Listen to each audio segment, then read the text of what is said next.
Well, good evening, ladies and gentlemen. It's 6:30. We'll get started in just a couple minutes. No rush. We thought maybe if we did these high top tables, there wouldn't be that sort of, the force field within the first couple pews for folks. It's like, well, if we're all sitting and we're all casual, maybe it won't feel so bad being in the first and second pews. Well, thanks so much for being here this evening. My name is Adam Anderson. I'm the pastor of South Jacksonville Presbyterian Church. And on behalf of all the members, I'd like to welcome you here this evening for another one of our Flourishing Together events. This is, I realize, it's the fourth one of these that we've done. We did 3 in 2022, and this would have been our fourth one, but we had to move it to 2023. We started with a really invigorating discussion about the war in Ukraine. We also had, I think a couple of you may have been here when we did the talk about Christian nationalism. That was good. And goodness, I should remember. Oh, yes, and we had 90 Forward here, which was an amazing evening of discussion with 90 Forward. The idea of the Flourishing Together series was really an opportunity for us as a church to be thinking critically about the needs of our community and to invite people to come together to be thoughtful and to be loving and to hopefully make meaning together. And so this evening is an extension of that. I know that, I'm somewhere in between not young and maybe not old enough yet, right? I turned 40 this year, but I remember growing up really believing, growing up in a more fundamentalist denomination, that there was something to be said about owning a narrative, right? There was something to be said about claiming it and knowing that it was the one. There was comfort there. But as I got older, what I realized is that comfort maybe is a false comfort. And the ability for us to have good conversations with each other, faithful conversations with each other, recognizing that the narrative that is the one that is dominant is not always the correct one, doesn't always tell the full story, helps us all to be more faithful people. And so this evening is an extension of that. And I'm excited. It's been really great as the last couple of these. We've had opportunities to have partners with us. We worked with One Jacks, and now we're working with the Interfaith Center of Northeast Florida. So I'm going to turn it over to Rebecca Hutto, who is going to be moderating this evening and leading the conversation. But thank you again for being here. If you noticed in the slides, our next one is coming up in mid-March, March 12th at 4 o'clock. It will be right back here. It's going to be a showing of a movie called At the River. It's a documentary that profiles Presbyterian pastors that were actively preaching and leading churches during the Civil Rights era in the South. It's a fascinating, even just the preview is moving. The director, Carolyn Crowder, is going to be here. So if you have folks who are also, movie buffs or are film majors and would be interested in sitting with a director, I think it's just going to be a fascinating afternoon. So please put that on your calendars. We do have an email list that we keep, and this will be the final thing. And we'd love for you to be part of this. We won't spam you with anything else other than upcoming events for the Flourishing Together series. So if you are interested in finding out when we do the next one of these, in your pews are these like bookmarky things. They look like little bookmarks. Yep, right there. You can tear off at the bottom your name and your email address. I don't need to know your address or your phone number. But if you can put that sort of in the back this evening, we'll just add you to our email list so that we can keep you in the loop of all the things that we're doing.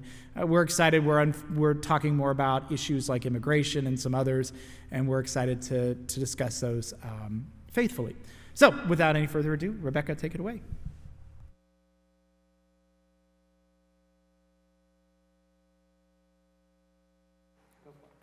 So I, too, am really, really glad all of you are here for this important conversation. We started talking, along with Matt Hartley, who is out of town this week, about this topic, obviously last summer, but mainly when 3 of our friends here were on the WJCT panel hosted by the sub for Melissa Ross at the time, talking about religious diversity around this issue of the Dobbs decision. And it wasn't exactly a religious diverse audience.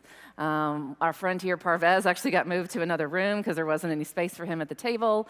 And it prompted this idea of we really need to have a conversation about the diversity of views on this issue, particularly within the religious spectrum, but the non-religious spectrum. The quote that I pulled from this LA Times article, it says, "For decades, anti-abortion Catholic and evangelical Christian perspectives have dominated the religious conversation. People of faith hold a variety of views on the issue, rooted in their own traditions, teachings, and laws." So we pulled together this group. We had to reschedule due to, like most of you, illness. Things came up. And so I'm really thankful that everyone could be here this evening. We have a flyer in the pews as well. We're always happy to do things together. We have a couple of events coming up. Not only this one, but on February 7th, we're hosting the first ever Interfaith Mayoral Town Hall. That invite will go out tomorrow with further details about that. We're also getting together with Jewish Family Services to talk more about their Holocaust education bins that they provide in classrooms. If you don't know about that, I would love for you to come. That's probably going to be end of March. And then I see 3 of our cooks who are here this evening who will be helping in the kitchen at our Interfaith Ramadan Passover and Easter meal at the Jacksonville Jewish Center on April 10th. It'll be really exciting to cook together during that time and learn together, be creative with recipes. And we will have our Spring Awards Dinner coming up as well. So those are just some of the things going on with the Interfaith Center. But I would first like to just allow my colleagues and friends to introduce themselves. If you have, those of you who are on the radio show, if you have a reflection about that experience, feel free to share it. But yeah, introduce so we all can know each other. And Nancy and Carl, you can come up closer to the front. I called you out. Parvez, would you go first? Good evening. Is this on? Yeah, it is. Good evening. My name is Parvez Ahmed. I am the founding board member for the Interfaith Center for Northeast Florida. Have been involved in interfaith dialogue and civic conversations ever since we moved here almost 2 decades ago. My day job is I'm a professor at the College of Business at UNF, and I was one of the panelists at the show at First Coast Connect. But it's more than my experience on the show. It's just that as I have been following the debate and conversations about abortion and a woman's right to choose and all of that, whenever a religious perspective is offered, it's only one religious perspective. It is not only one religious perspective from one religious tradition, it is a particular religious perspective from one religious tradition, and to the exclusion of everything. As the New York Times just did a long story about how faith has informed the abortion debate, and there was literally one sentence quote from a Jewish leader, and the rest of it was just about the Christian narrative on it. So I think that's what kind of prompted the conversation, and Rebecca proposed the idea that why don't we have an interfaith conversation about post-Dobbs. Thanks. Do you want to go next? Good evening. My name is Susan Ticker. I am here representing the Jewish community, although I am not a clergy and I have no official title in Jacksonville. I'm a Jewish educator. I happen also to be a clergy spouse, which I've been for many, many years, and I am the mom and mother-in-law of 2 clergy here in Jacksonville. You qualify. Thanks. Which I think also has really allowed my husband and me, when we moved a year ago, to enter very quickly into the middle of a wonderfully vibrant Jewish community. I'm particularly interested in interfaith work and have been for a very long time. It's hard to even know what to include because I've done so many different things in each of the communities where we have lived, from leading Seder in a church or working with the interfaith groups at this Union Theological Seminary in Manhattan when I was working towards my doctorate. My undergraduate degree is from Brown University in ancient Judaism and early Christianity. So I've really been interested in this topic for a very long time, and I'm just so thrilled to have been invited to be here at this forum. Thank you. Oh, yeah, that's right. There's a second. I am Sarah Locke, and I'm the pastor for Jacksonville Campus Ministry, which serves all of the campuses and young adults here in Jacksonville. And I was a part of the panel that happened, gosh, it feels like it was like 4 years ago.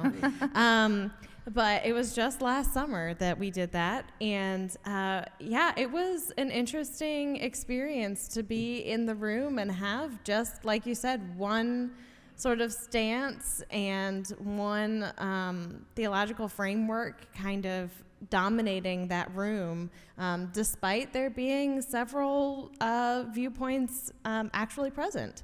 And despite there being a moderator. So it was a really interesting experience, and I'm thankful to be here this evening. So, Thank you. So just to start out, as the initial, to put the diversity forward, one of the initial questions we discussed was from your own practice. We know that not any one of us represents all of the totality of the faith traditions that are up here, but from your practice within your religious faith, how do you understand and believe in the reproductive rights of individuals, especially with the medical practice of abortion? Where do you feel like your practice of your faith in your faith community? And I can share from my own, I know there's a couple Presbyterians in the room, but the Presbyterian Church was very quick to put out a statement when the document was leaked early on, and then has put out several historical statements. I know here at South Jacks, Reverend Joyce Lieberman, did a presentation on the Presbyterian history, and the Presbyterians as a whole have defended Roe and asked that local churches and elected officials codify Roe, and so very supportive mainly of the right to choose because of the disadvantages in healthcare, because of the disadvantages in poverty and prenatal care, bringing up some of those ethical issues. The Presbyterians very clearly have been in support of the Roe decision, but like all traditions, there's a history going all the way back to the 1800s. I enjoyed studying that history and would love to share more if anyone is curious to know about just the Presbyterians, Christians. But would anyone else like to go next? From your own practice of your faith, how do you understand a woman's right to choose? Well, as a man, I'll take the microphone first to talk about a woman's right to choose. It's perfect. So, from the Islamic tradition, there is no one point of view, which is why after Dobbs, even when the document was leaked and after the final decision came around, there was no official statement from any major Muslim group that I could think of, either pro or against, because within the tradition, there is the widest diversity of opinion on this matter. It starts with the premise, which is interesting because Islam as a religious tradition comes after Judaism and Christianity, and yet it has never taken a hard position on abortion. It has always kind of left it in that unsaid, unspoken middle. So when we look at the text, the textual perspective, and I'll come to the praxis of it, the practice of that idea, but from a textual perspective, there is literally nothing in the Quran, the primary source of religious sacred text in Islam, about abortion. The only thing that the Quran talks about is the sanctity of life, which is not unlike any other religious tradition.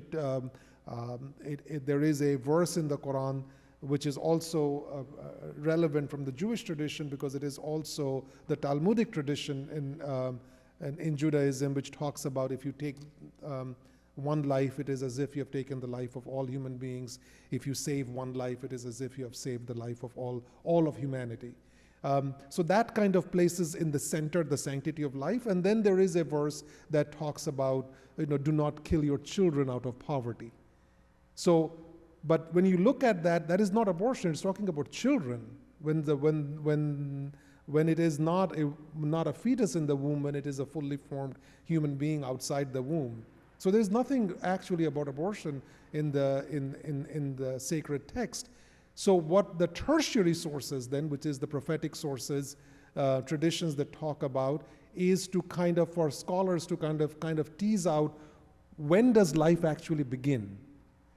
And this is one of those questions that neither science nor religion can give us a definitive answer, which is what I think is a source of much of the debate around abortion. So from the religious perspective, Islamic religious perspective, the closest we come to that answer is in a prophetic tradition.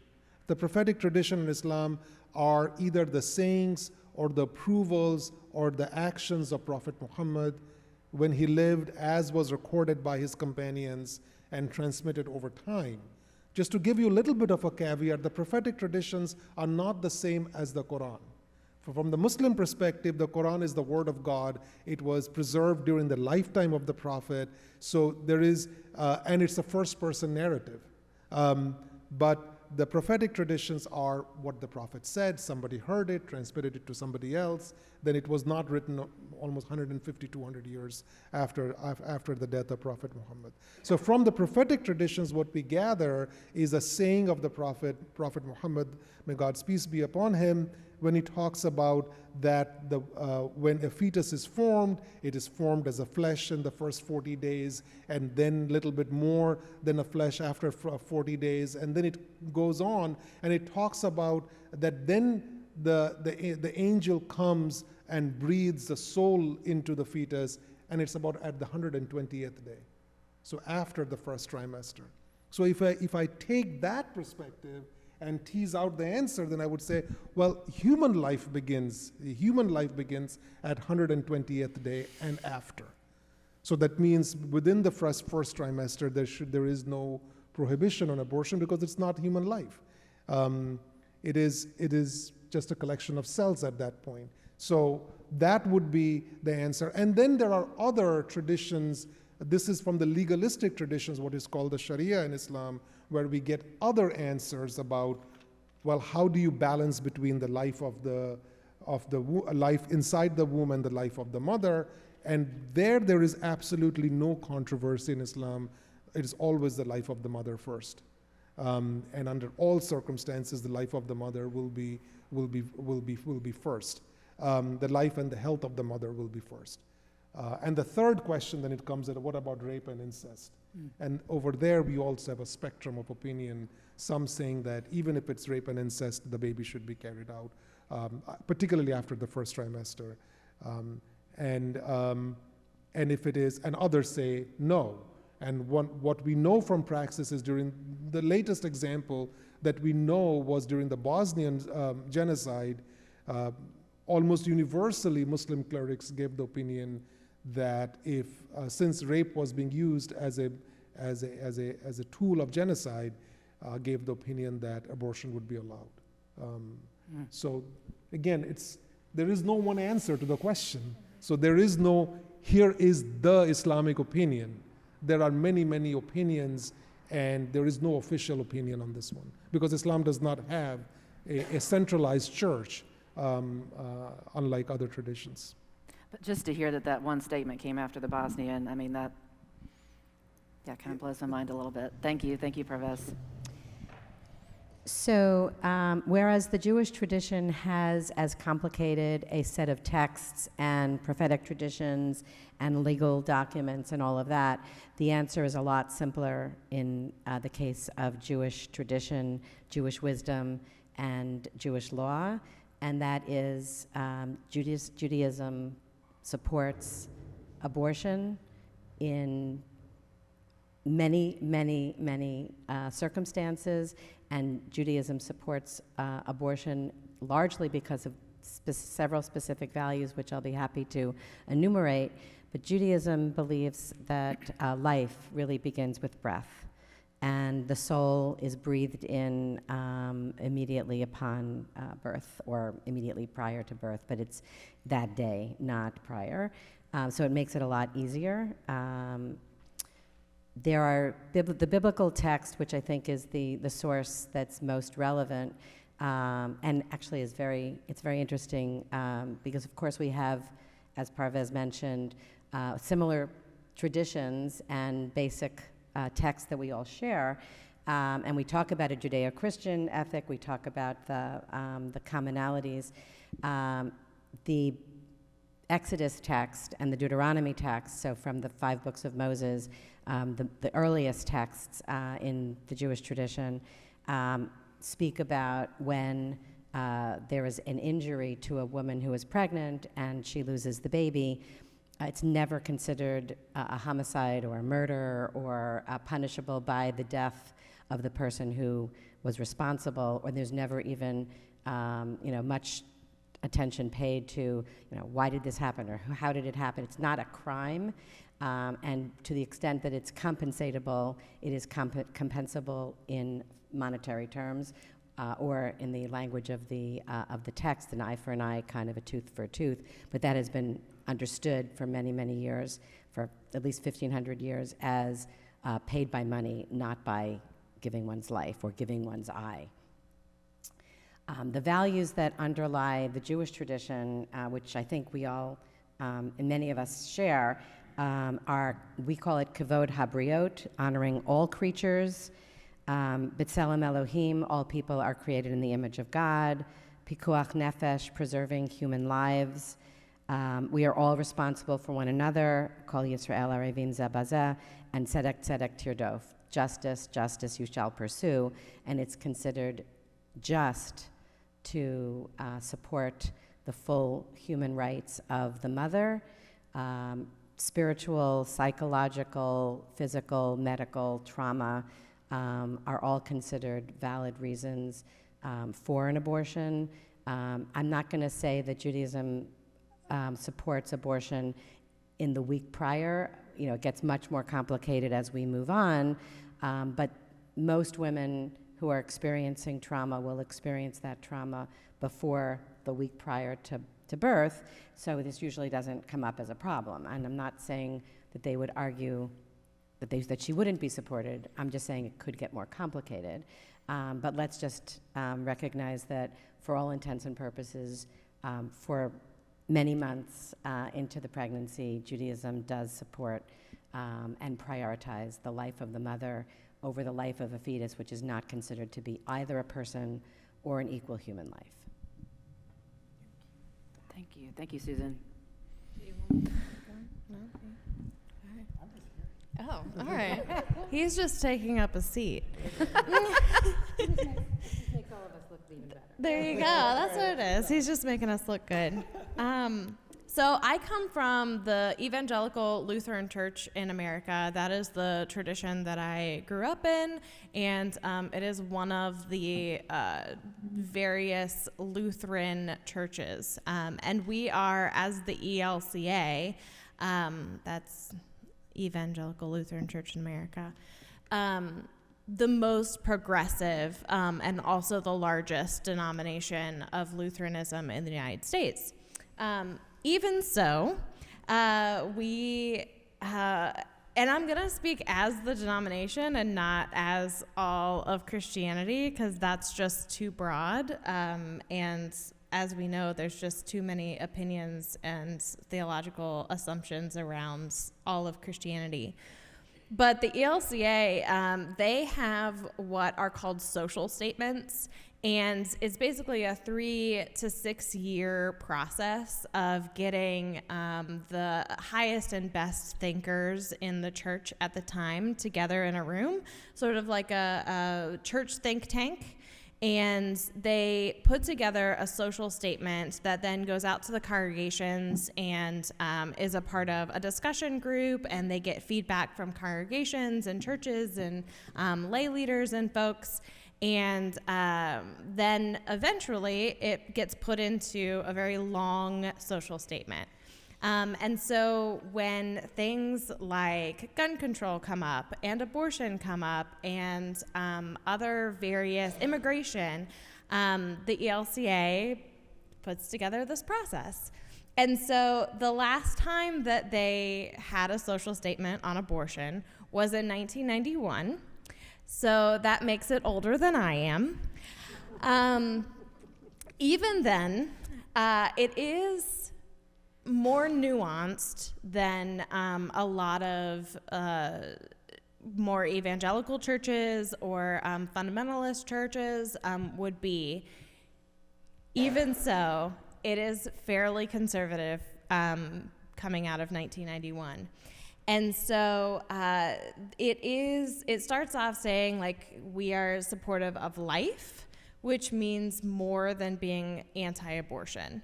And so then it goes into kind of what does it mean to be supportive of life, and talks about the need for better health care for people, making sure that people have access to contraceptives and sexual education, which is, as we know, a real problem here in Florida, and making sure that sexual violence is prevented in the church, outside of the church, that there are laws that are enforceable for sexual violence and those sorts of things. Support in communities for people who have unwanted pregnancies. And then the social statement goes into a little bit more of, if we can avoid abortions, that's what we would like to do. And so that is the ELCA social statement. My own convictions are a little bit different simply because of the context in which I work and what I have learned through my own Lutheranism. And I think that one of the things that is just really important to me is that I work with a lot of non-religious students. And for the narrative to be dominated by evangelical fundamentalist Christianity is really detrimental to my non-religious and non-Christian students. And that is, to me, to have laws made only through Christianity is an atrocity. And that when we work with folks who have gone through really traumatic experiences and that have unwanted pregnancies and don't have the access to the care that they need, it compounds the sort of trauma and the economic issues that they face. And some of my students have faced those issues. And so in terms of my theological stance on abortion, it's very much that we want to uphold the dignity and the autonomy of every human being. And my denomination does not define when life begins. That's not something that they have in their social statement. They don't say when life begins. They don't say at what point an abortion is morally justifiable and when it is not. What they did put out was a statement after the reversal of Roe v. Wade that said, we absolutely do not support the prevention of safe and affordable health care to people who can be pregnant. So, thank you, Sarah. Well, I kind of have a two-part question. Again, speaking from our own faith traditions, I really do appreciate, the honesty and diversity and how much I'm learning at this moment. One, some of you have already answered this, but do you feel like your religious community, or you yourself as a religious person, your views and values have been heard by the larger community? And also, Susan gave me this idea of what about your faith tradition provides you comfort and what doesn't when it comes to reproductive health? So do you feel like your practice, your faith has been heard? And what about your faith practice and its views provides you comfort? I think, Sarah, you nodded a little bit to that about statements that our denomination might put out. But what provides you comfort and what do you struggle with? In terms of being heard, no. I mean, because if the overturning of Roe v. Wade was based on understanding of abortion from a particularistic tradition, then obviously the viewpoints of minority religious groups were not heard in this process. There is an interesting, I do not know where this legal case is going. I think a Jewish congregation in South Florida has sued precisely because of that reason, because that is essentially like the state imposing religion. It's Rabbi Silver, right? Yeah. Mm-hmm. So I wish some Muslim groups would have joined that lawsuit. I think that would have strengthened the case, because again, it is not so much to say what is the Islamic perspective, but to say that what is being put forward is certainly not the Islamic perspective. And so, and in terms of our personal understanding of reproductive choices, again, there is a gamut of experiences people have. Somebody who is in the Muslim community, there's a large Bosnian refugee community in Jacksonville. I think it's the second largest Bosnian refugee community in the country, who fled the horrors of genocide. For them, many of them were probably victims of rape and other forms of atrocities that were perpetrated during that genocide. For them, reproductive choice would be very different, because their trauma informed their choices. So given that, to impose a particular set of religious views on that traumatized person would be a disservice to religion, in my view. So even when some people adhere to a more conservative opinion on reproductive choices, they should not use those viewpoints to impose on another person, because it would completely traumatize a person and make them feel prisoners within the religious traditions. And I think that would be, but interestingly, within the Islamic tradition, although there is a wide range of perspectives on reproductive choice, abortion particularly, if you look at literature, official literature from a certain publication house or being published by a certain group, they would often default to a more conservative position. And I was reading a set of literature this morning to prepare for this evening's conversation, and I laughed after a while. I started laughing at it. It's because the literature started by saying abortion is forbidden in Islam, and then it goes on to say, here are all the reasons why it's an exception. Here are all the exceptions to this statement that it is forbidden. So once you have a lot of exceptions, well, really it is not forbidden then. Because all those exceptions are essentially life. A lot of other circumstances come up, and all the circumstances, they will be granted all of these exceptions. So I think sometimes, I think we're all guilty of that, being part of religious congregations. The way we communicate with language is often very imprecise, and it's often defaults to a more strident position, even though perhaps in all our religious tradition, there's a lot more nuance and a lot more flexibility when we dig below the surface. Mm-hmm. So I grew up in the years before Roe v. Wade, and I wasn't as aware of how strongly my religion supported abortion, and I think it's fair to say that most of my peers, most of my Jewish friends, also felt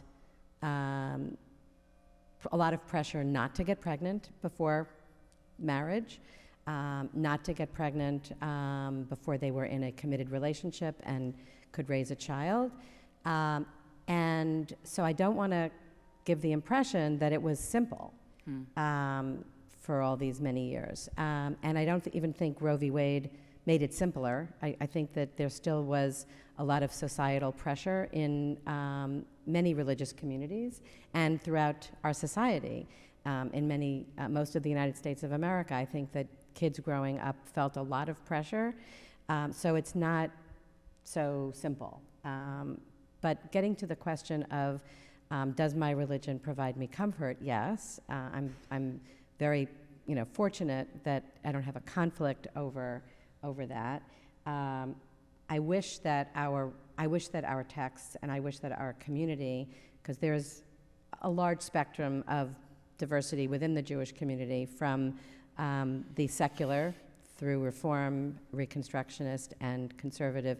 It's conservative with a little c, not a big C, or a big C, not a big C, not a little c, right? It's called the conservative movement because it believes in tradition and change, and it's conserving of tradition, but it's an unfortunate term.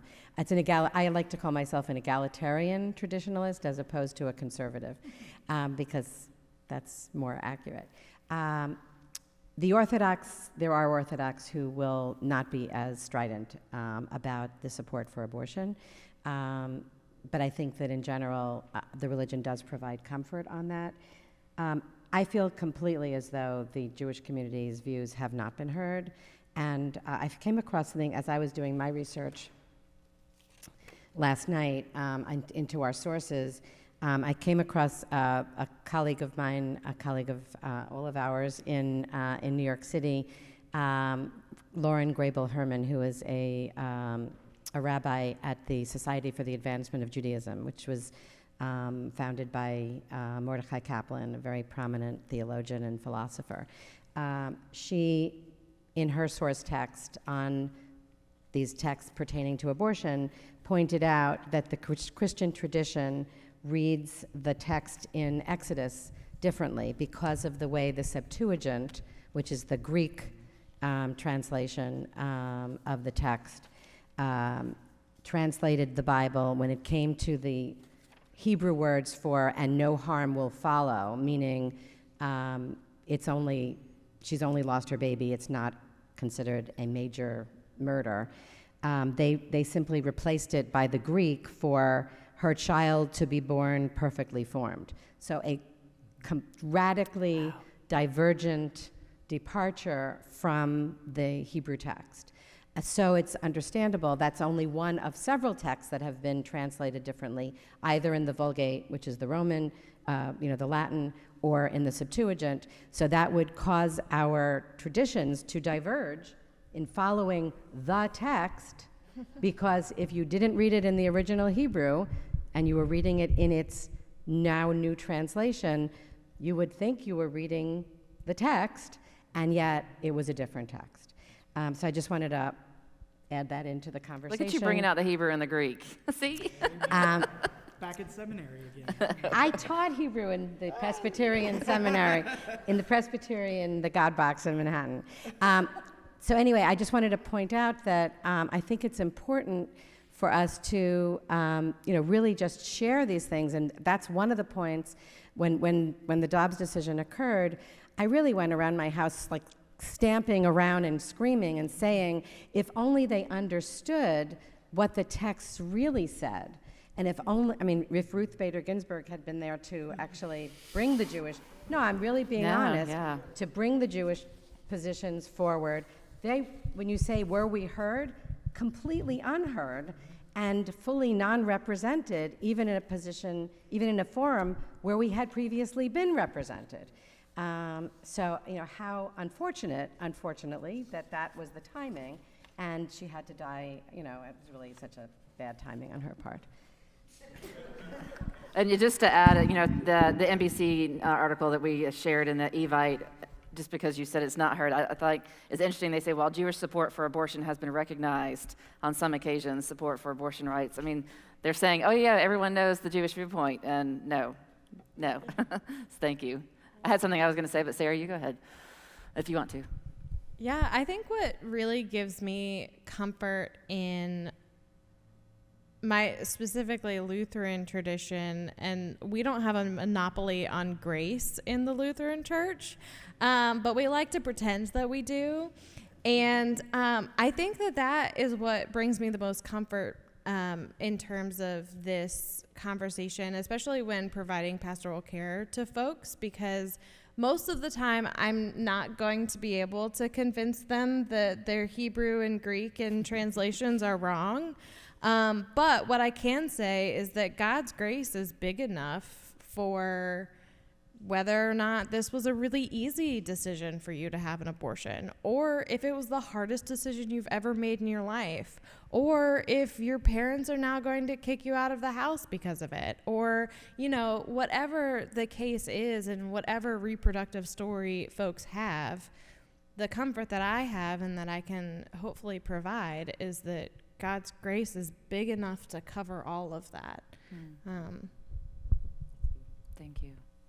I think as Presbyterian Christians, our leadership, and I would say, just as you kind of explained ELCA, I am a PCUSA pastor, so different from Presbyterian Church of America, different from some other traditions that have broken off based on recent legislation in our denomination. We have a very aggressive social media, leadership website presence. And so I think with this particular issue, our denomination was ready to go and ready to put their views out there. Obviously, leadership has changed drastically over the years, and the amount of diversity and peoples of color who are leading our denomination has helped in some of that when the decision came out. I would say I do feel very comforted by the denomination's stance, even down to, as I look at the history, as a Presbyterian minister, if I'm employed by a Presbyterian agency, I'm then covered insurance-wise by the Board of Pensions. These decisions have gone into the Board of Pensions to make sure women's health care is put at the forefront. And so that is one situation, and yes, I feel very supported. But the ways in which I don't is that, especially having lived in Manhattan for 8 years, and I am a South Carolinian, I'm not unfamiliar to the South, coming back, how hush-hush the topic is. Even putting together this evening tonight, it's among various faith groups. Folks don't want to talk about it. They don't want to have their face be on the face of this issue. And in my denomination, I love that you and Joyce hosted what you did after the decision, or before, I guess when it was leaked, because that's what I want my denomination and our churches to do, is to get our viewpoints out there so that they know, yes, we are a diverse denomination as Presbyterians, but we have an official stance on this, and let's talk about it so that folks can come out of the shadows and actually feel like their voices can be heard. A couple more questions, then we'll open it up. As I was listening to the WJCT broadcast, this issue of religious freedom came up, and someone said, and I've run this by a couple of lawyer friends, that no, it is not an issue of religious freedom, but a clarification of constitutional rights in regards to personal privacy. I think you might have been the only one on the radio who pushed back on this, but I would ask you, how do you view this recent legislation as an issue of religious freedom? I think because the Dobbs decision is informed only by one religious tradition, it is infringing upon other religious traditions. So I think the issue of, in the Dobbs decision, the framing is problematic in my view. To frame it as a religious issue, there's only one issue over there. It's the woman's right to choose. It's an issue of a woman's freedom. The fact that the state is legislating about what a woman can do with their body, or a church is legislating what a woman can do with their body, it infringes upon the woman's agency. And that's the way I look at it. As a man, I would not want anybody to infringe upon my agency, but in my religious tradition, most of the lawmaking is done by men, and they're perfectly okay legislating what a woman should do, either with whether they should wear a scarf on their head or not wear a scarf on their head. My position, this is my personal position, not necessarily representative of every tradition within Islam, is that it's none of our business. Their choice, and as long as there is a common set of ethical values, or the question to me that is central is, what is the ethical compass around which we should govern? If we revert to religious text, The problem is religious text by its nature is interpretive. We just heard about translating from Hebrew and Greek, translating into Greek and then English, original Hebrew texts. The same problem exists in Islamic tradition. The challenge is a little bit less because Arabic is still a widely spoken language. So there are easier ways to access what the original Arabic could mean, but the Arabic in the Quran is not the Arabic that is spoken by Arabs today. In fact, we often joke, if Prophet Muhammad would come to any Arabic-speaking society, he would ask them, what language are you speaking? So even there is a sea change from the original to what the vernacular is today. And so often to understand the original, what it means, it's a process of interpretation. And the fact that so much of the interpretation, particularly in my tradition, is done by men trying to legislate on an issue that is exclusively affecting a woman is problematic in and of itself, because none of the men will ever understand exactly what it means for a woman to make a decision that is probably one of the most difficult decisions they would make in their lifetime. No man can understand that. And yet, the legislation being prescribed through religion becomes problematic in this. So if you look at, this is what I was going to come back to, this issue of praxis, like what is practiced in Muslim majority societies. Well, it depends upon what the nature of the state is. In a state where religion and state is more fused together, like Saudi Arabia, they tend to revert to a more conservative opinion and then tries to impose that upon the rest of society.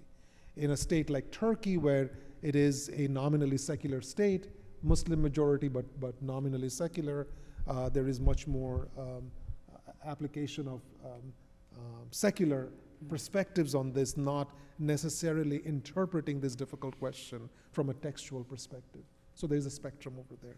And as Muslims living as minorities in a country like US or the country where I originally come from in India, then again, it will be almost like an individual decision at that point. So now to see the state tell you can't do this, that I think is an infringement on religious freedom. Thank you. So I couldn't agree more. And I think that's actually where I want to begin, but I want to move towards what I see as the hypocrisy, and you alluded to some of the hypocrisies. I think it's the height of hypocrisy that that lawmakers have decided that parents and children don't have the right in their own family lives to make these decisions on their own, and that a woman, whether it's women and men, or whether it's anyone who can become pregnant, because as we know, there are people who can become pregnant who don't define themselves as women, but anyone who can become pregnant, the statistic is that 1 in 4 people who can become pregnant in the United States will seek an abortion before age 45. That's a generalized statistic. It's not based on race, religion. We, of course, could find out a little more, but I just want to throw that out there because I think that's an interesting statistic, an important one for us to grapple with. And in 1967, so 6 years before Roe v. Wade, 42% of the nation's maternal death rate was attributed to botched abortions. So the need for safe and legal abortions is so profound. And the hypocrisy that I really want to bring back into the room is the hypocrisy of any legislator who would vote, like in some of the states where they have had the opportunity to vote, very restrictively towards abortion. What would they say when one of their children, sister, brother, whomever, comes to them and says, I have a problem, I need your help?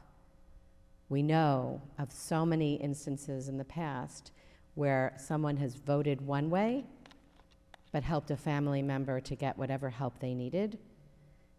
And that's based on their access to power, access to privilege, access to funding, access to flights, access to hotel rooms, and everything else.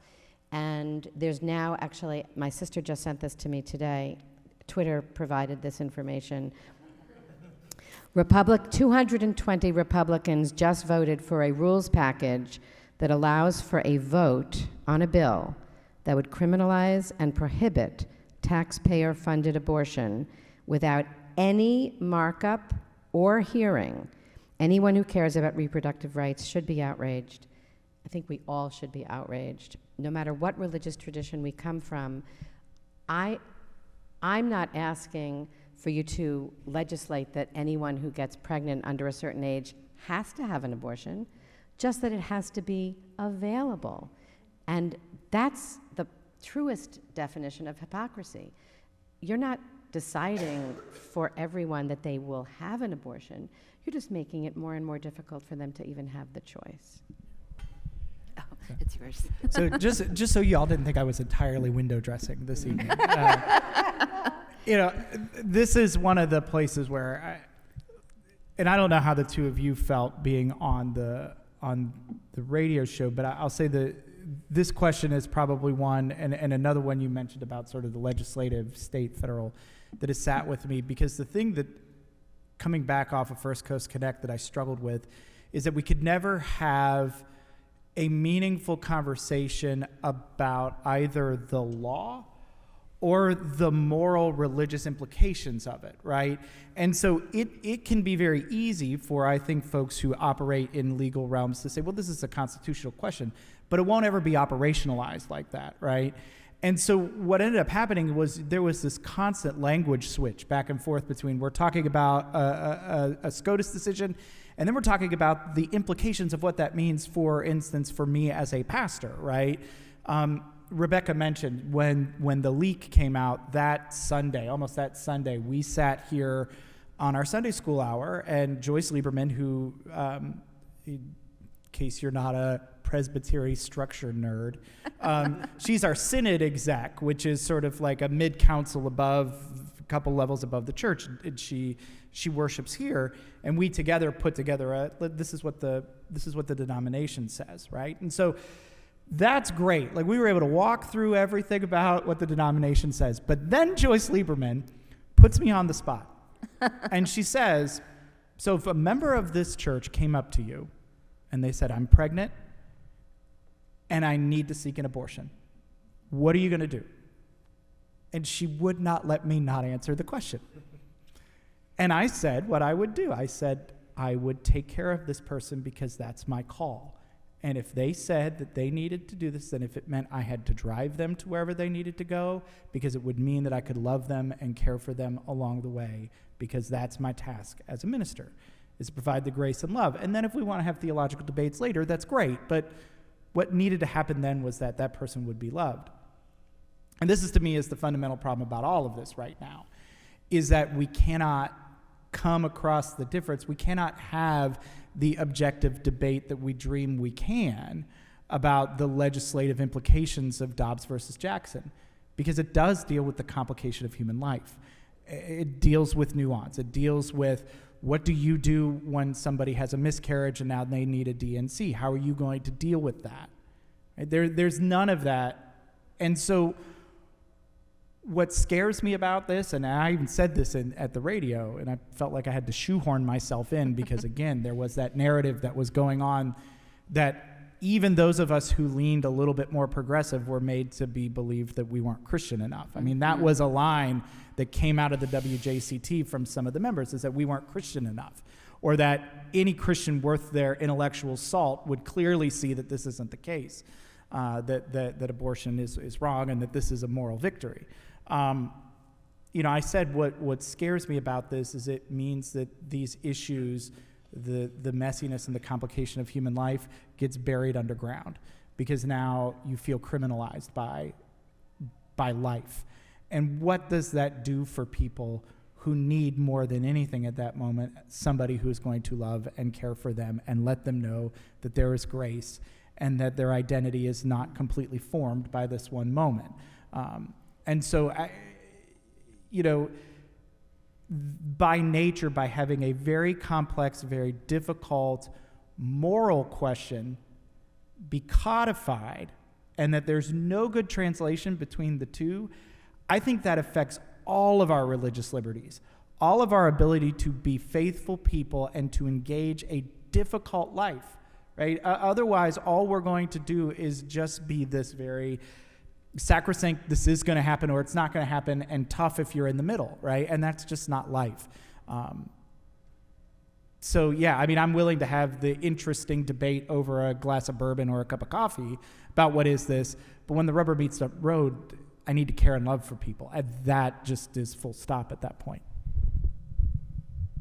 And we're not able to care for our siblings when we're telling our siblings what they can and can't do with their bodies. That's not love. We have to, I mean, I have a 4-year-old and a 1.5-year-old, and we talk about consent with our 4-year-old all the time. You know, you don't have to be kissed by relatives that you don't want to kiss you. You don't have to give hugs. You can tell people to stop tickling you. And the other day, he completely floored us by, I was encouraging our daughter, the 1.5-year-old, to do somersaults on the couch. And I said, go ahead, Maddie, do another somersault. Let me see it. And he said, Mama, please do not tell her what to do with her own body. It is hers. And in the moment, I thought, you little snot. But then I thought, well, gosh, like that is exactly the kind of teaching that I wish I had when I was younger, so that I could have made better decisions about my own body that I knew were consistent with my own beliefs. And it's what I hope that I can teach my children, my students at the university, the people that I preach to on Sunday mornings. And for me, it is the hypocrisy that it always gets me, because we are called to be there for the folks who are already in difficult and precarious situations in terms of healthcare, in terms of finances, in terms of relationships. So these laws are going to affect predominantly young people, poor people, vulnerable populations, queer people, trans people. It's not going to be me. It's not going to be the middle class white woman. I'm going to be able to go to my pastor and say, I need an abortion, and he'll drive me wherever I want to go. It's going to be the people who fall to the wayside, and those are the folks that we need to be most concerned about, and who we're called by, in the Christian tradition, Jesus, to be most concerned about. Thank you all. Would you just join me in thanking our panelists for being here? One of our colleagues, Matt Hartley, talks a lot about a brave space, and I think we have created a brave space tonight to talk about a very important issue from a variety of different perspectives. So I really appreciate your vulnerability, your honesty. I'm sure that there are questions that folks might have. We do have a couple of minutes for questions, but as we come towards the end, I want us to think how one of the goals of our organization, as it says at the top, is interfaith literacy. I think that's a lot of what tonight was about, is learning about our neighbors' traditions, but also community involvement. How can we continue to educate one another that we don't all believe the same on this issue? How can we lift up the perspectives that are often being silenced or ignored or just pushed over? But what questions do you have? Would any of you feel comfortable talking about what the Indian tradition might have views on? I'm talking about East Asian Indians. Given that they're well represented in our medical community, it seems, in this country, Hinduism in particular, maybe part of. I cannot really give you exact understanding of Hindu textual tradition around it. But in terms of by practice, the practice of abortion in India is very restrictive. So there are a lot more back alley abortions, unsafe abortions, and the life of women are threatened because of that. And it is hard to tease out sometimes whether the Indian law is based on Hindu tradition or whether it's a remnant of the colonial history of India. Because just recently, just as an example, just recently the Indian Supreme Court overturned a centuries-old law that was about the practice of homosexuality. And that law came from the British colonial time. It was just on the books, it was never repealed. Not until literally a few months ago when the Indian Supreme Court repealed that law. So a lot of Indian law is actually informed from the British Penal Code and remained on the books even after India became independent. Thank you.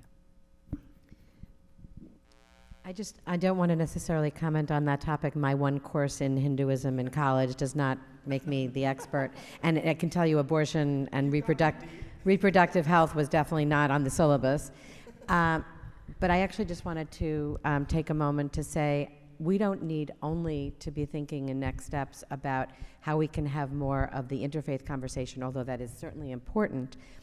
We all need to be thinking about how are we going to step up the conversations just within our own settings, in our camps, in our day schools, in our synagogues, churches, mosques, at every level, so that these are not taboo subjects. It should be so much, we should be making this so much easier so that when someone does become pregnant, if it isn't their choice to continue that pregnancy, they don't have to feel like it's the first time they've ever had to use that word in their church or in their mosque or in their synagogue. And I can tell you for sure, when I got to Brown University and we got to the orientation week conversation with the chaplains, I can still remember Reverend Dannenfelser, who was a Protestant chaplain at Brown, say, when anyone gets pregnant, it is not that she gets pregnant. It is that they got pregnant. And you need to learn, and we all had to literally say, we got pregnant. We had to practice saying, we got pregnant, which doesn't trip off your tongue, I'm just going to say, when you're spending all your life trying to not get pregnant, if you're even engaging sexually at all. I mean, I arrived at campus and I was not active sexually. But it's certainly not something that was discussed openly, and I think even today, there are so many situations, and especially with our schools now not allowing for any conversation, we really need to pick up the ball and make sure that our kids feel that they can use language, that they can use language about their body parts, that they can use language about anything related to puberty and reproduction and menstruation and ejaculation and whatever it is, that they have words to use, and that they're words that are not fraught, that there's no negative connotation associated with things that aren't negative, that are anything but negative. Thank you. Are there other questions? Other insights anyone wants to share? Yes. Just curious, in your interfaith group, are there representatives of the more conservative side? In our particular organization? Yes. Well, as we were putting this particular panel together, we were really feeling like the radio broadcast had almost 90% of that element, and so the element that wasn't heard. I mean, not to pick on you and Alex, but just listening to you and Alex talk the other day, you very openly disagreed, and it was okay with each other. I think one of the things we're looking for as an organization, as the Interfaith Center, our broader partners, we began really as Muslim-Christian dialogue, and we are looking for more connections into the Hindu community, into the Catholic community.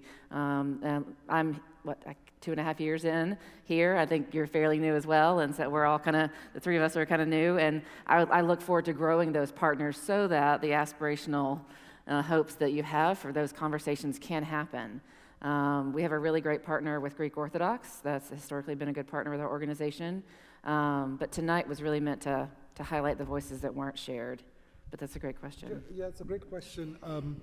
Having been part of interfaith movements for well over 2 decades now, and having established not only this center over here, but being part of One Jacks before that, and part of the Interfaith Center at UNF, and all of that good work, and having written extensively on interfaith subject matters, there is a particular challenge that interfaith movements are faced with. And the challenge is that we often preach to the choir, that we attract people who believe in interfaith understanding, interfaith literacy, and those are the people in audiences at our programming, and those are the people who are in the leadership of the organization, and this is a perennial challenge. And some of it, I'll give you maybe my pessimism at this moment, after having spent 2 decades in this work, is I think some of it is very difficult to surmount, because there are conservative perspectives within all religious tradition that approach religious practice from the sense of supremacy, that my religious tradition is supreme over all other religious tradition, so participating in an interfaith dialogue is me coming down from the pedestal and trying to now work on the common denominator. And that, it is very difficult to surmount that obstacle. So you may be able to bring more conservative perspectives into and I've had those challenges. I've sat with conservative pastors, conservative imams, conservative rabbis, and tried to have dialogue. It is an uphill task. So you can have those conversations in more private settings, but they are very reluctant to engage in more public settings. And I've raised this issue with Diana Eck, who is probably the most celebrated author in American interfaith writing, and we were all scratching our heads for an answer. Like, how do you break through that barrier? It's a challenge. This actually came up in the Christian nationalism event that was here when I was asked to respond interfaith-wise, what's the challenge? And we have as one of our taglines, mutual curiosity. That's because conversion is the alternative. Getting together with folks that I want to be curious about your faith and learn, and let's grow and be friends together, because the alternative is, no, I want to convert you to my way of thinking. And that's why we stress mutual curiosity, because it's not about conversion. Yeah, I unfortunately can speak from personal experience that the most traditional cousins of mine did not want their children to even meet their first cousins, who were either intermarried or not practicing, or in one case, they were Jews who practiced a form of Christianity called Messianic Judaism. So they didn't even reach out to me. We are very traditional compared to his other choices, but we were not considered valid either, because we were too egalitarian and not traditional enough. So I've learned over the years in working in different communities outside of New York, where the Jewish communities work together, but the things they work together are on bringing Orthodox scholars to the community, or and it could include women, but in fact it often included one particular woman scholar. But the least common denominator seems to always be Orthodox whenever you get together and want to do something. And it's one thing if it has to do with kashrut and what we can eat together, but if it has to do with what we can talk about, and we can only talk about things from that perspective, that's not what I'm interested in. So there are many obstacles, unfortunately. Did you want to say anything, Sarah? I had one more question right here. Are comments allowed as well? Sure. As I've been listening, and I love interfaith experiences like this. I learn so much. And as a therapist, I've been listening, and I keep hearing some common elements come up for all of us as human beings. Empathy, safe space for trauma resolution, which has already happened.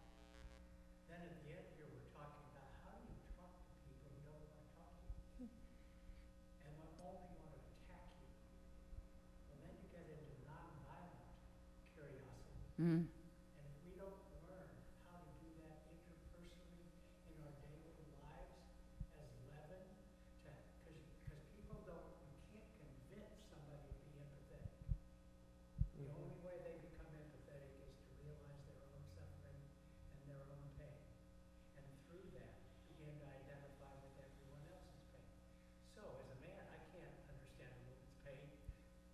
Well said, it is height of oppression for me to try to tell a woman about what her experience is. And as you pointed out, from my vantage point, so I did a recent CEU on postpartum depression. It affects men as much as women, and we have never really looked at that.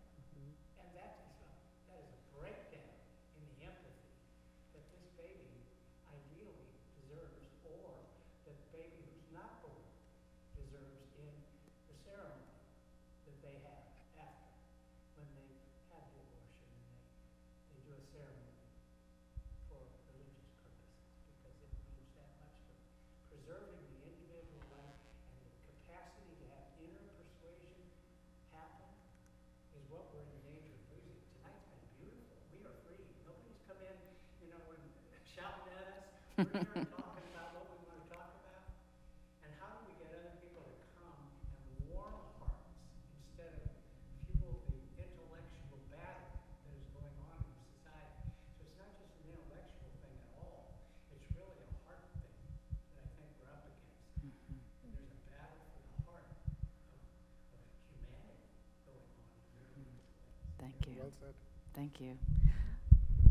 You know, Lou, one thing that makes me think about too that is that I don't want to ignore, and I thought about this a lot even after the radio program, is that influence of power, right? So if empathy tends to get lost when you claim power, right? Because now you declare the narrative, right? You're the one who decides, and I don't think those who were on that show with the dominant narrative, I'm going to be as judicious as I can be. I don't think there was gloating, but certainly there was a feeling of power, right? You can't say things like, well, if you believe otherwise, you're not Christian.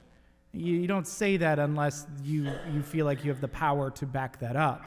And I think one thing that as I've gotten to know all these folks, like I think there's one thing is that I think the hand's always open, right? It's not about trying to claim power, but it's trying to share space. And I often wonder if you have had the opportunity through the halls of power, right? If your perspective now is the one that's ruling the law, it's really hard to let that go, So in one way, it's a gift to not have always won the day, because maybe it means you actually are willing to have the conversation, and that's richer and deeper. But I've rarely found people who have found newfound power to be empathetic. You're too busy living it up in the meantime. And it's only discovering suffering. Right. I just wanted to mention a book that's on my nightstand, written by an Orthodox rabbi, a person who actually grew up in a conservative household and became an Orthodox rabbi. His name is Brad Hirschfield. He's one of the leaders at the organization called the Center for Learning and Leadership.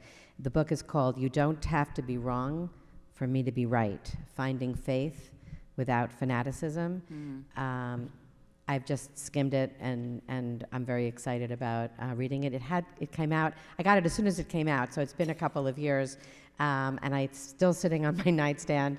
But I'm determined to get to it, because it's becoming clear to me that that's going to be really helpful for me, because I'm fuming about what's happening in our country and what's happening in our communities. Thank you for sharing. Would any of the other panelists like to share anything before we close? Yes. I just have a question.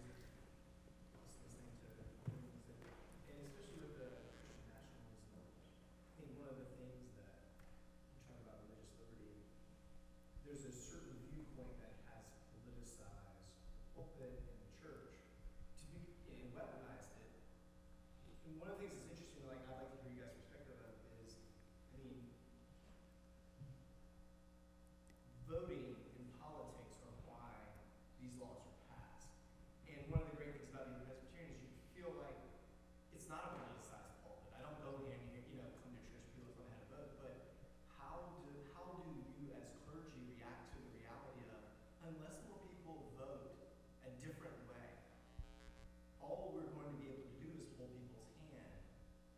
And we're never going to change the reality of, hey, if the legislature believed that they were going to lose their job if they passed an anti-abortion law, then we wouldn't have anti-abortion laws. And I think it's clear that like an overwhelming majority of people disagree with the anti-abortion laws. It's just they're not the people who vote. And maybe they're not the people who go to Presbyterian churches. But I mean, is there a conversation within the church? Like, how do we get people to vote? Well, I think that's where I'm frustrated that we were not able to add a woman of color, particularly African-American woman or male, to this panel, because that's the perspective that I wanted, because I think that tradition has done a much better job of pushing forward your vote counts, and has not politicized the pulpit, but brought those things together in a community. I have lots of thoughts on the But you also plug in the interfaith mayoral town hall. I was going to say the reason that we're putting together the town hall, which is the first time being done on February 7th, we've invited 4 candidates from 2 different parties. We know that one Republican, one Democrat are going to say yes, is to put forward the diversity questions of who are you going to put on your committees? Are you aware of the Bosnian, are you aware of the diversity that exists within this city? Tell us. And we have specific sets of questions for them to, again, raise that profile of, if you don't know how diverse this city is, your eyes are not open. You know, I think some of that is and you've got plenty of experience because you have clergy all around you, but as someone who has to be up in that pulpit a lot of Sundays, I mean, I think it's a matter of what your conviction ultimately is as a clergy person, right? Is your conviction, my task is to keep people comfortable and keep people safe, right? And sometimes that's necessary. Or is it my job is to disciple people, right? And I don't think discipleship is a concept that is foreign to any tradition, right? We're trying to help people grow along the way. If your conviction is more often than not, my task is to be a discipler and to lead people, then you by nature should be paying attention to what's happening in the world, and you should use the texts at hand. And I've always been convicted by the idea that you let your text lead.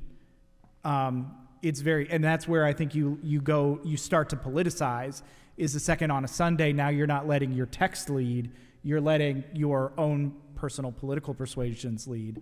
It doesn't mean that you can't be informed, but how does the text then act as a lens for the things that are going on? And you brought up such a good point. I'm so glad you did it, because we do this all the time too. There's plenty of times where I have to retranslate the text, and we'll say in a sermon, oh, by the way, this is what the text says, but if we go back to the Greek or we go back to the Hebrew, this is what it says, because this will change how you're perceiving, and it will change. So, I think it's a matter of the conviction. I also think it's the long game versus the short game.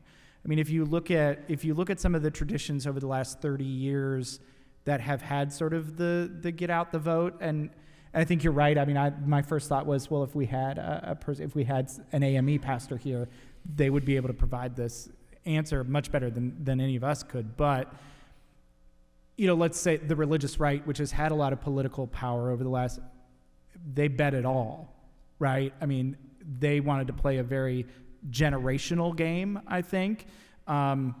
This has really only been maybe 50 or 60 years of that kind of power. And I think where I stand is I'd rather play the long game with people. The arc of justice still bends. And so these temporary moments, I think, get bent back right over time. But those, as somebody who has to do this week after week, I think that's how I think about it. I want to plug 2 books that I can think of off the top of my head. One is White Too Long, which is Robert, what's his last name? I don't know. White Too Long is the book, and it's about Christianity and white supremacy. It's very, very good. There's Robert P. Jones.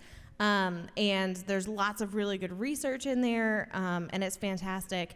And then the other one is, I lost it. Not The Making of Biblical Womanhood, but Jesus and John Wayne. Jesus and John Wayne is basically this exact story of how the right has politicized Christianity and these topics that never were really Christian topics, and decided that these are going to be the forefront of Christianity, and these are the things that divide us between real Christians and not real Christians. And what struck me so much about being with a fellow Christian who kind of said, well, if you don't believe this, you're not a Christian. He repeatedly said, as a minister of the word and the gospel of Jesus Christ, as a minister of the gospel of Jesus Christ. And I was like... And there you sit in your collar. Yeah, I'm like, me too, God. Like, I am also a minister of the word of God. But, and this is maybe not directly addressing your question, but I will say that nothing gives me faith like working with the generation younger than me. Like, and I'm not just saying this because one of my students is here. But the advocacy that they have for one another on campus, locally, statewide, nationally, like the love that they have for one another. I mean, you get somebody's pronouns wrong in a conversation and they're like, oh no, we do not misgender people. And like, but it's out of love and devotion for their fellow humanity. And that gives me so much more hope than anything in terms of getting out the vote and that sort of thing, because I really believe that it's not going to be much longer before these are the folks that are in charge, that are making the laws. I mean, just by simple, like, human lifespans, it'll happen eventually. But I believe that the folks that are strongest and the folks that have the leadership ability are the folks that are truly empathetic and truly loving. And maybe that's a new generation that's coming up out of that. But as a millennial, I'm pretty pessimistic about most things. But the generation under me is just perfect. I heard a certain pessimism in your statement and your question, as if we now know that abortion and other social issues were not important enough, that we know based on the results of the election that those aren't important. And I don't think we know that. I don't think that's what the election says to me. And I think that the fact that there wasn't a landslide in a midterm with the candidates that were being offered. There was a great book that I once read, which was, if God wanted us to vote, he'd give us good candidates. And I think the only objection I have there is the pronoun, but that's another story. Because I don't pronoun God, I don't gender God ever. But I was quoting a title. I think that the jury's still out. And I think that there's so much more that can be done. I go door to door before every election. I did the moment I walked into this community. I was out there in December, even though I wasn't yet registered to vote because I couldn't register in time for the initial Tracy Polson runoff election, and I was able to vote in the runoff. But I go door to door. Anyone who's here who wants to learn more about how to go door to door, it's not monolithic. It's just helping people know how to vote, where to vote, when to vote, making sure that they know who's running, making sure they know that there is an election. I mean, it's amazing to me. I've been phone banking from New York before I moved here for the last decade into Wisconsin, Pennsylvania, Georgia, Florida, et cetera. And the thing that bothers me the most is when someone says, oh yes, I know there's an election and I'm not planning to vote because God will decide. And I want to shake them through the phone because I want to tell them we are God's hands and legs. We are the vote that represents if God has a will. I don't understand. If you really are faith-based, then get the heck out and vote. And vote your faith, vote your conscience, vote your values. God's not registered. God is not registered either as a Republican, a Democrat, or no affiliation. God is not voting. You need to vote. I want to little bit lean into the pessimism that you expressed about. God love you, Parvez. Because there is a lot to be pessimistic nowadays. But let us also take the time to understand the global nature of the threat we are facing for individual liberty. It is not particular to white nationalism. It is happening in India with Hindu nationalism. It is happening in Israel with Jewish nationalism. It is happening in Turkey with Islamic nationalism. It is happening in Egypt. In all across the globe, there is this resurgence of religious nationalism. And the antidote to that is exactly what we are engaged in. It is interfaith pluralism is the antidote to the resurgence of religious nationalism. So there is a great need to deepen the engagement for interfaith work. And interfaith work with a purpose, which is one of the conversations we are having at the Interfaith Center, is, I love our tagline, mutual curiosity, partly because I was part of the group that chose that tagline. So it's all self-promotion, right? But I think a time has come to rethink curiosity for what purpose? Why should we be curious about each other? And there is an instrumental purpose behind it. And the instrumental purpose is that that's the best protection we have for our own individual liberties. It is not hyperbolic to say that the Talibanization of America is not that far away. And at one time, Afghanistan, it may be hard to look at Afghanistan now and realize it. Afghanistan, Kabul, was a pretty progressive city. It was almost impossible to picture Kabul as a progressive city, but it was. Enlightenment, learning, art, literature, craft, everything was part of that city's culture. It doesn't take long to lose all of that, which is why, not having practiced interfaith work for the last 2 decades, I do not feel weary about it now. I feel a renewed sense of urgency about it now. Thank you. Thank you for those words. I'm going to close this. I'm going to take the last word if that's okay, because I appreciate the longevity of the work that, particularly the 2 people sitting next to me, because I'm benefiting from that, and I think it happens through relationship. Talk to each other, get to know each other afterwards. I love that you 3 were on the radio panel together. We met because you came to the Christian Nationalism, and then we had coffee with your sister. It happens because of relationship. That curiosity leads to, I want to get to know more about you. I want to get to know how I can help you. I want to be in your community and engage in a way that changes things. And so I encourage you just to continue to develop these relationships, and want to thank Adam and South Jax for hosting us this evening, and thank you for everything that you've done to support these conversations. And to my wonderful friends, the panelists, thank you for your information, and thank you all for being here tonight. Thank you so much. And thank you for your leadership. Uh-oh. And thank you to Rebecca for her leadership.